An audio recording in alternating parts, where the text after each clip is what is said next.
The Doll's House by Rumer Godden, Chapter 16. They brought Marchpane into the doll's house. Toddy stood by the kitchen table, stiff and hard. It was nearly I and not the pudding that fell, thought Toddy. I fell once for joy, but I shall not fall for fear of Marchpane.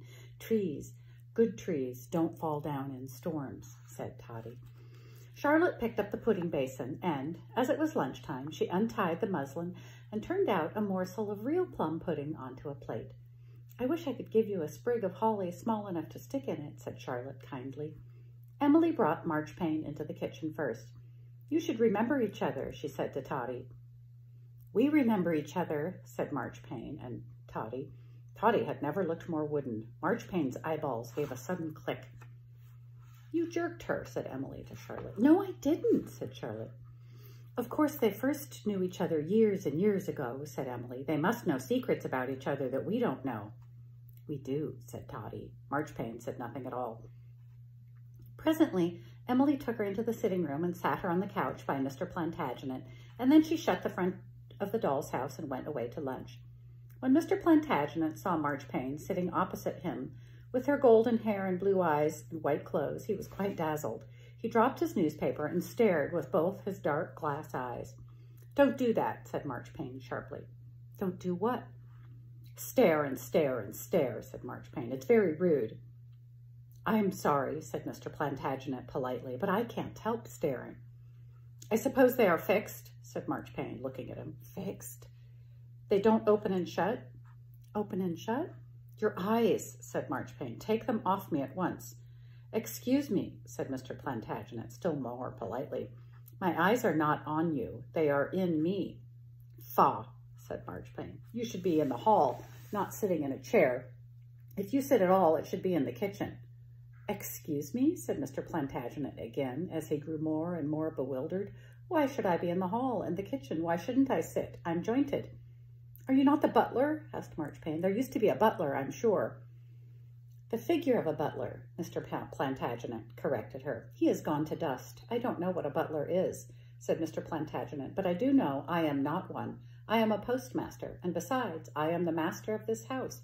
Do you know that carol? He asked. God bless the master of this house. God bless the mistress, too.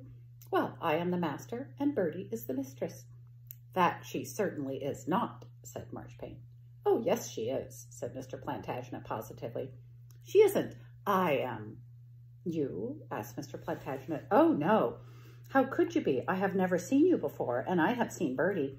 Do you know who I thought you were? I thought you might be the fairy off the Christmas tree. Bertie is always talking about her. Are you the fairy off a Christmas tree?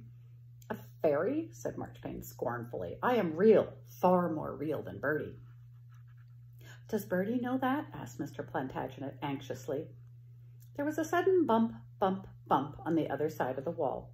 What is that? Asked Marchpane. That is Apple. Apple? The little boy doll, our little boy. He belongs to us. Does he? Asked Marchpane thoughtfully. There was a light sound of rustling from upstairs. What is that? Asked Marchpane. That is Bertie. It is too light, objected Marchpane, to be anyone. Bertie is light, answered Mr. Plantagenet. I am heavy, said Marchpane. Mr. Plantagenet did not answer. The rustling sound came again. What is she doing? Asked Marchpane.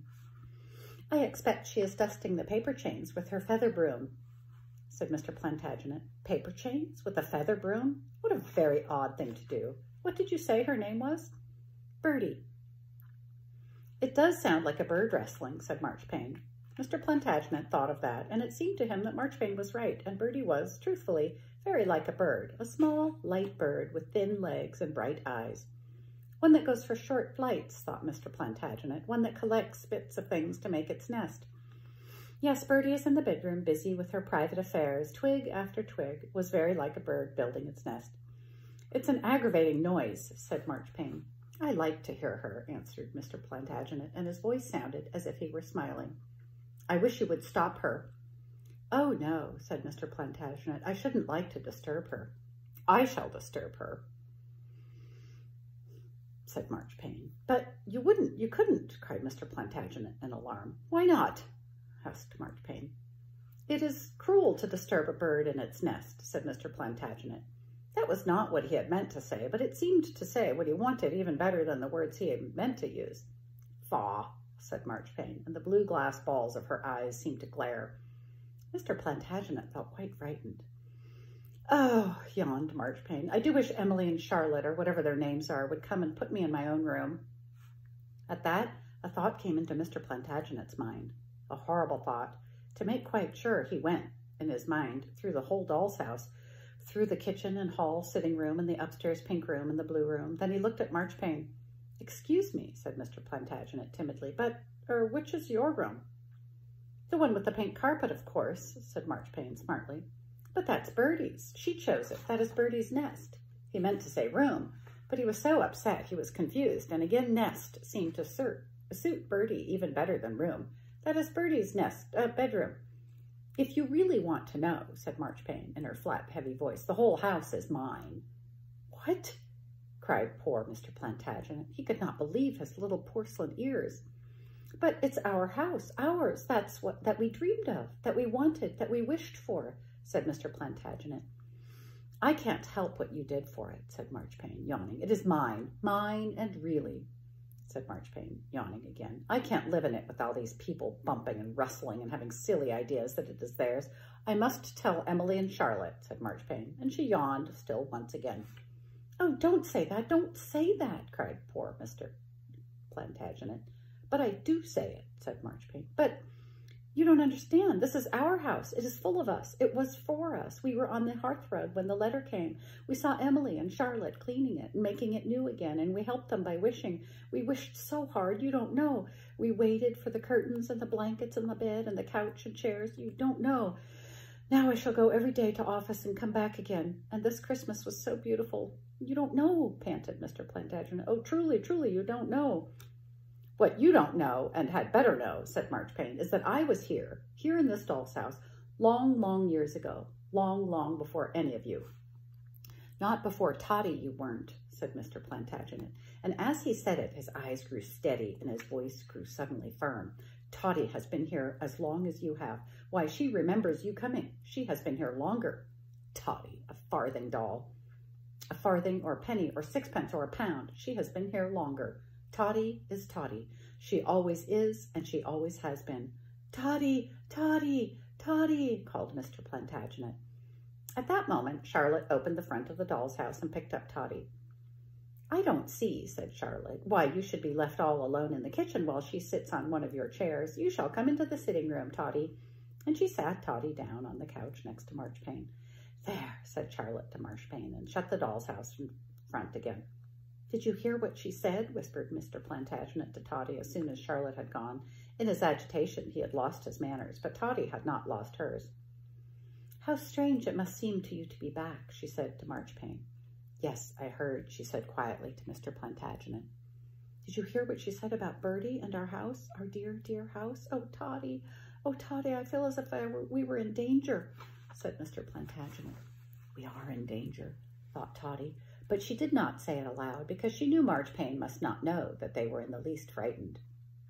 Instead, she thought of all the bravest things that were made of wood, the bowsprits and figureheads of ships, for instance, that have to drive into the sea and meet the waves, or their masts, of the stocks of rifles and of guns, of flagstaffs that fly flags high up in their air, and of her tree.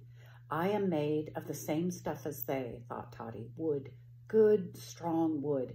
After all, nothing very strong is made of kid. She smiled at Mr. Plantagenet, and he felt as though she had reached out and patted his hand and said, Courage. She smiled at Marchpane and said again, How strange for you to be back. Not nearly as strange as for you, said Marchpane. Why? Asked Toddy. One hardly expected you to last for so long. Why? Asked Toddy. Cheap material, shoddy stuff. Wood is neither cheap nor shoddy, said Toddy, and again she thought of the bowsprits, the gun stocks, flagstaffs, trees, and she smiled. Don't you mind what she says? Asked Mr. Plantagenet. No, I don't mind because it isn't true, said Toddy. I can remember the day they brought you here, she said, turning to Marchpane. When Laura brought you here, those two little girls, she said. Sometimes I think Emily and Charlotte are they all over again. Funny how people don't last, said Marchpane, yawning. But I am tired. Don't talk to me about them. I am not interested in little girls. Not interested in little girls? Said Mr. Plantagenet, shocked. No, not in Laura, nor her sister, nor Emily, nor Charlotte, nor in any one of them, said Marchpane distinctively. But they are alive. It is only they who make us live. Faugh, said Marchpane rudely. Marchpane doesn't like to be played with, said Toddy quietly. Not like to be played with? Then what is she for? Why was she made? I should sooner be broken, said Mr. Plantagenet, or thrown in the toy cupboard than never be played with at all. Well, I shouldn't, said Marchpane. You are not a doll, cried Mr. Plantagenet. He had forgotten to be frightened. You are a thing. And then he remembered and cried, oh, what are we going to do, Toddy? We must wish, said Toddy openly. She was no longer trying to be polite to Marchpane. We must wish, and we must never stop wishing for a moment. I can wish too, said Marchpane. I am heavier than you. To be heavy doesn't mean to be strong, said Toddy. I am very strong.